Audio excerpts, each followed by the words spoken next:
5 ऐसी MCQ tips जिसको हर एक टॉपर फॉलो करता है, जिसकी मदद से वो अपने एमसीक्यू एग्जाम्स के अंदर तुक्का लगा के आता है और वो तुक्का एकदम सही भी निकलता है। मेरी जनरल सलाह ये है कि तुक्का जम के लगाइएगा परीक्षा में।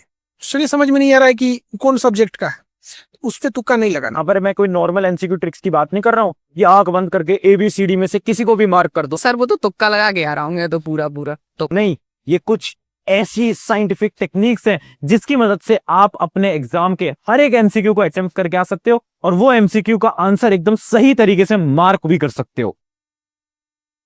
सो हाय एवरीवन, मेरा नाम है Prashant, mentor of thousands of students. देखो, अगर आज आप ये सोच के आए हो कि मैं कुछ आपको जादू मंत्र बता दूंगा, मैं आपको कुछ ऐसी तुक्का स्ट्रेटेजी बता दूंगा जिससे कि आप बिना पढ़े टॉपर बन जाओगे, ऐसा तो पॉसिबल नहीं है। अगर आप ये सोच के आए हो, इस वीडियो को छोड़ सकते हो, क्योंकि आज मैं आपको साइंटिफिक एमसीक्यू ट्रिक्स बताने वाला हूं।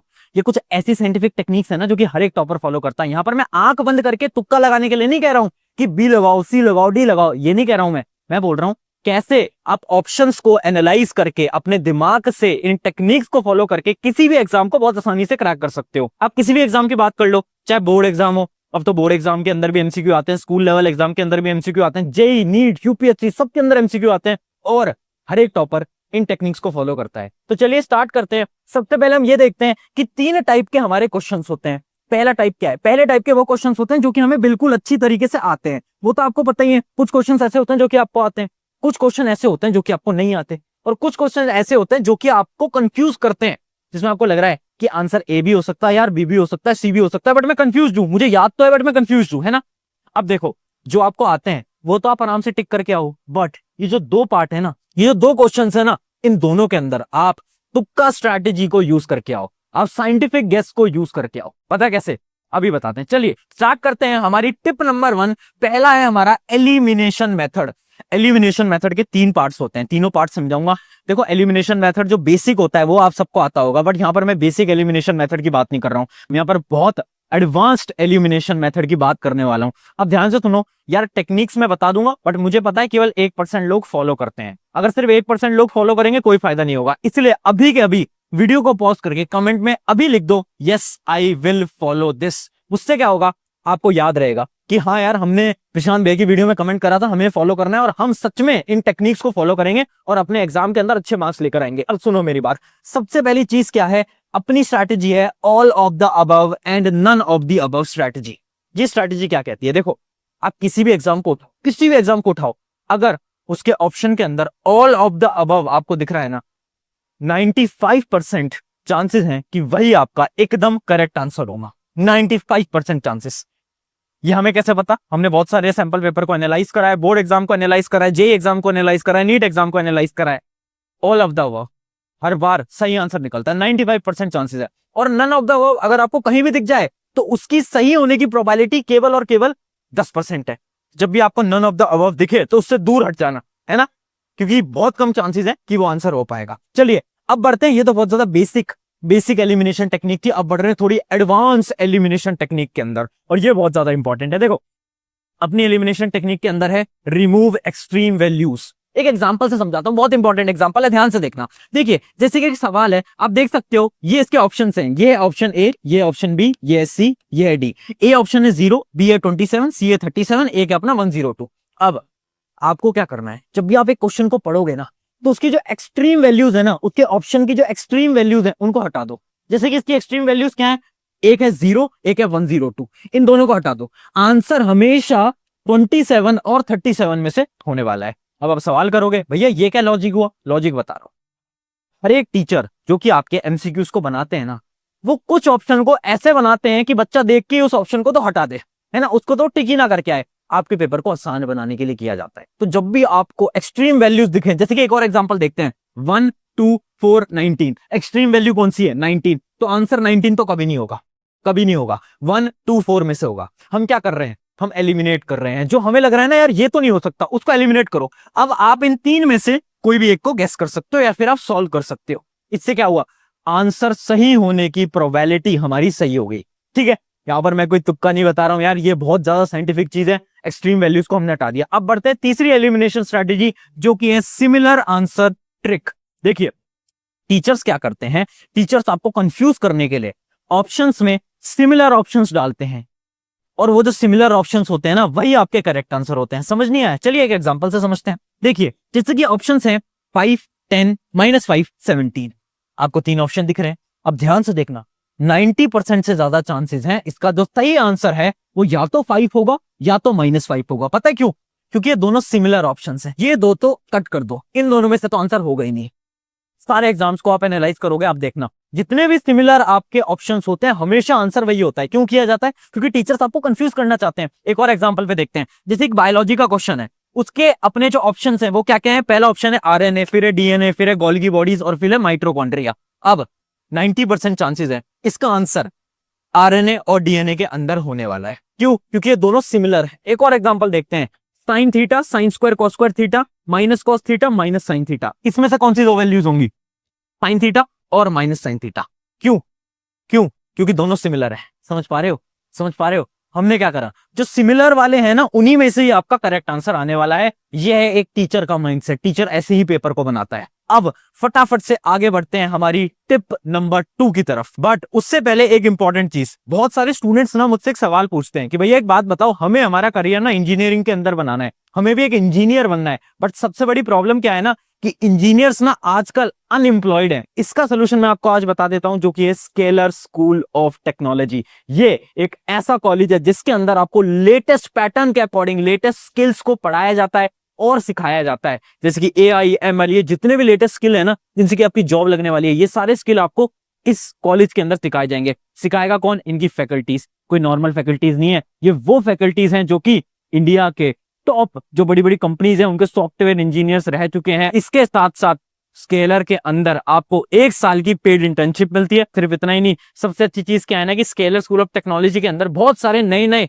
इनोवेशंस किए जाते हैं। जैसे कि इनका एक बहुत अच्छा पार्ट है जिसको हम बोलते हैं बैच सक्सेस मैनेजर, जो कि हर एक स्टूडेंट के साथ हमेशा रहता है 24/7। और इसी सारी चीजों का नतीजा है कि 1 साल के अंदर जो स्केलर स्कूल ऑफ टेक्नोलॉजी है वो बहुत सारे स्टूडेंट्स को बड़ी बड़ी कंपनीज के अंदर प्लेस करवा चुके हैं। सारी डिटेल आपकी डिस्क्रिप्शन में मिल जाएगी। अगर आपको अपने करियर को बहुत अच्छी तरीके से बनाना है तो ये इसके लिए बहुत शानदार, बहुत बेहतरीन रहने वाला है। अब चलिए आगे बढ़ते हैं हमारे पॉइंट नंबर 2 की तरफ। तो देखिए, ये है आपकी टिप नंबर 2। स्क्रीन पे आप देख सकते हो ब्रेन सिग्नल टेक्निक। अब हम बहुत ज्यादा साइंटिफिक अंदर जा रहे हैं, एकदम साइंटिफिकली हम चीजों को समझने वाले हैं। ये जो टेक्निक है ना, ये आपके ब्रेन की टेक्निक है और ये आपको पूरी यूट्यूब पे कहीं नहीं मिलने वाली। ध्यान से सुनो, 2 मिनट मेरी तरफ ध्यान से देखना, कंसंट्रेट करके मेरी बात को सुनो। देखो, कितनी बार ऐसा हुआ है ना कि आप एग्जाम के अंदर एक एमसीक्यू को देख रहे हो और आपको याद तो आ रहा है यार एमसीक्यू कहीं ना कहीं तो देखा हुआ है, इसका आंसर मुझे आता तो है, बट आप कंफ्यूज हो। आपको लग रहा है यार आंसर ए भी हो सकता है, बी भी हो सकता है, सी भी हो सकता है, डी भी, थोड़ा बहुत कंफ्यूजन हो रही है। होता है ना ऐसा, है ना? उन क्वेश्चंस के लिए क्या करना चाहिए, इसको एक एग्जांपल से समझाते हैं। इमेजिन करो आप स्कूटी या बाइक लेकर आए रात को अपने घर पे, आपने घर पे खड़ी कर दी और आपने चाबी कहीं पर रख दी। अब अगले दिन सुबह आप चाबी को ढूंढ रहे हो, पूरे घर में ढूंढ ली, कहीं नहीं मिल पा रही। अब आप क्या करते हैं? अब आप क्या करोगे? कैसे याद करोगे? अब आप ये याद करोगे सबसे पहले कि लास्ट टाइम बाइक मैंने कब ली थी। अच्छा, मैं रात को बाइक लेकर आया था, रात को बाइक लेकर आई थी। अच्छा ठीक है, उसकी जो की थी, उसकी जो चाबी थी वो मैंने कहाँ रखी थी? अच्छा, मैंने बेड पे रखी थी। हाँ यार, रात को मैंने बेड पे रख दी थी। ऐसे ऐसे याद करते हो ना, ऐसी चीजों को याद करते हो ना। सिमिलरली अब हमें हमारी पढ़ाई के अंदर भी ऐसे ही हमारे आंसर्स को याद करना है। देखो, एग्जाम के अंदर मानो ABCD 4 ऑप्शन है। अब आपको याद नहीं आ रहा, आपको लग रहा है यार मैंने कहीं तो पढ़ा, तो पता क्या करो, सबसे पहले आंसर को मत देखो, अब ये सोचो कि ये किस चैप्टर का सवाल है। आपने ढूंढ लिया, अच्छा ये वाले चैप्टर का क्वेश्चन है। अब खुद से पूछो उस चैप्टर में से किस टॉपिक का ये सवाल है। जब ये सवाल पूछोगे ना, ऑटोमेटिकली आपको उसका आंसर याद आ जाएगा। अब होता क्या है ना, जब ये रिकॉल करते हो ना कि अच्छा ये इस चैप्टर का सवाल है और इस चैप्टर में इस टॉपिक का सवाल है, तो आपके जो न्यूरॉन्स है ना ब्रेन के अंदर, वो कनेक्ट कर जाते हैं और उसका जो आंसर है, उसकी जो मेमोरी है, वो आपको अचानक से रिकॉल हो जाती है। तो ये इसके पीछे का साइंटिफिक कॉन्सेप्ट है। अब ये करोगे ना एग्जाम के अंदर, अचानक से आपको आंसर याद आ जाएगा। अगर फिर भी आंसर याद नहीं आता, देखो क्या करो, उस क्वेश्चन को छोड़ो, आगे बढ़ जाओ। अब क्या होगा, जब आप आगे बढ़ोगे धीरे धीरे आप और क्वेश्चन को सोल्व करते रहोगे। अचानक से क्या होगा, आप एक सवाल को सोल्व कर रहे हो, अचानक से आपके दिमाग के अंदर आया कि यार वो जो पिछला एक सवाल था ना MCQ वाला, जो मैंने छोड़ दिया था, उसका आंसर B होना चाहिए। अचानक से आपको याद आएगा। क्यों? क्योंकि शायद आपके जो न्यूरॉन्स है ब्रेन के, वो लेट कनेक्ट करे और आपको मेमोरी के अंदर रिकॉल हुआ कि उसका आंसर B होता है। ठीक है, आगे बढ़ते हैं। अगली टेक्निक है हमारी B and C option strategy. देखो, ये साइंटिफिक स्ट्रैटेजी नहीं है, ये रिसर्च बेस्ड स्ट्रैटेजी है। हमने बहुत सारे सैंपल पेपर्स को रिसर्च करा है, बोर्ड एग्जाम के, JEE एग्जाम के, नीट एग्जाम के, और हमें ये पता चला है कि 70% जो आंसर्स होते हैं ना वो बी या फिर सी में से होते हैं। या तो बी ऑप्शन होगा या तो सी ऑप्शन होगा। हाँ, तो इसका क्या मतलब है, जब भी आपको कंफ्यूजन हो कि यार मैं ए को लगाऊं या फिर मैं सी को लगाऊं, तो आप सी को पहले प्रेफरेंस देना या फिर बी को पहले प्रेफरेंस देना। आंसर हमेशा बी या सी में से देखने को मिलता है। भैया इसका रीजन क्या है? इसका रीजन ये है, एक टीचर की सोच से सोचो। एक टीचर ये नहीं चाहता कि आपको पहला ही आंसर जो ए ऑप्शन है, ऑप्शन पढ़ते ही आपको पता चल जाए अच्छा ये तो करेक्ट है। एक टीचर कभी नहीं चाहेगा पहला ही ऑप्शन करेक्ट हो, और एक टीचर ऐसा भी नहीं चाहेगा कि जो लास्ट वाला ऑप्शन है आपको मतलब इतना टाइम लग जाए कि आप लास्ट ऑप्शन तक आओ और आपको पता चले अच्छा लास्ट वाला ऑप्शन करेक्ट है। इस वजह से हर एक टीचर क्या करते हैं ना, बी और सी इन दोनों के बीच में ही अपने करेक्ट आंसर को रखते हैं। ठीक है, ये होती है हमारी बी और सी स्ट्रैटेजी। चलिए आगे बढ़ते हैं, हमारी tip number 4, assertion reasoning strategy. देखिए आजकल क्या हो गया है, बोर्ड एग्जाम के अंदर, जेईई एग्जाम के अंदर, नीट एग्जाम के अंदर असर्शन रीजनिंग बहुत बार पूछी जाती है ना। असर्शन रीजनिंग क्या होती है, दो स्टेटमेंट दी जाती हैं और ऐसे आपको ऑप्शन दिए जाते हैं ए बी सी डी, है ना। जिसमें ए ऑप्शन तो ये होता है कि दोनों स्टेटमेंट सही है और जो असर्शन है और रीजन वो दोनों एक दूसरे से इंटर रिलेटेड है। दूसरा ऑप्शन ये होता है कि असर्शन रीजन दोनों सही है बट दोनों का आपसी में रिश्ता नहीं है, जो रीजन है वो उसका नहीं है। और सी और डी क्या होते हैं, असर्शन इज ट्रू और डी क्या होता है, असर्शन इज फॉल्स। है आपने इन क्वेश्चन को सॉल्व करा होगा तो आपको पता होगा एबीसीडी ऑप्शन होता है। अब इसकी ट्रिक क्या है, इसकी ट्रिक ये है 80% क्वेश्चंस के अंदर आंसर हमेशा ए या बी में से होगा। भैया ये क्या बात हुई, चलिए एक एग्जांपल से समझते हैं।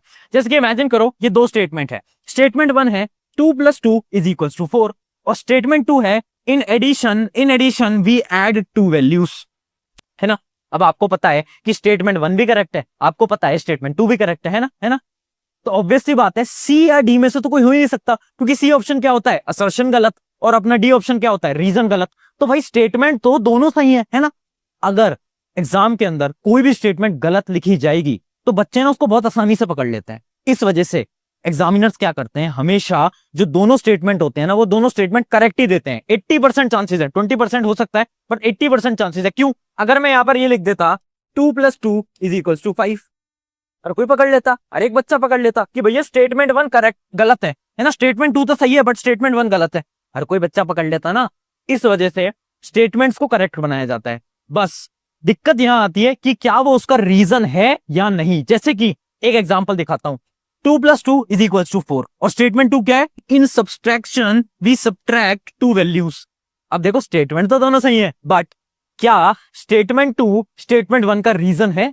क्या इसका रीजन है? नहीं है, क्योंकि यहां पर तो एडिशन हो रहा है, यहां सब्ट्रैक्शन हो रहा है, दोनों के बीच में कोई रिश्ता है, दोनों के बीच में कोई रिलेशन है? नहीं है। तो इसका क्या मतलब है, इसका आंसर क्या आएगा, ए आएगा या बी आएगा? बी आएगा। याद रखना असर्शन रीजन की शानदार टेक्निक, 80% आंसर ए या बी में से आने वाला है। सी या डी को कभी भी टिक मत करना। अगर आपको स्टेटमेंट दिख जाए कि ये स्टेटमेंट तो गलत है तो ही फिर सी या डी में से करना। चलिए ये है हमारी 5th नंबर टिप जो कि है प्रैक्टिस।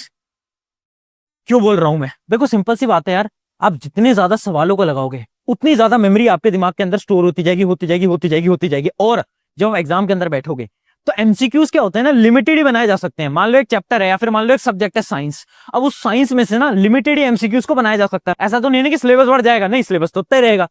तो आप जितने ज्यादा एमसीक्यूज को प्रैक्टिस करके जाओगे मेमोरी के अंदर उतना ही डाटा स्टोर होगा और जब एग्जाम के अंदर बैठोगे तो बहुत ज्यादा हाई चांसेस हैं कि आप उस एमसीक्यू को देखोगे और आप बोलोगे यार ये तो कहीं पढ़ा हुआ है, ये तो कहीं याद आ रहा है, ये तो कहीं देखा हुआ है ना।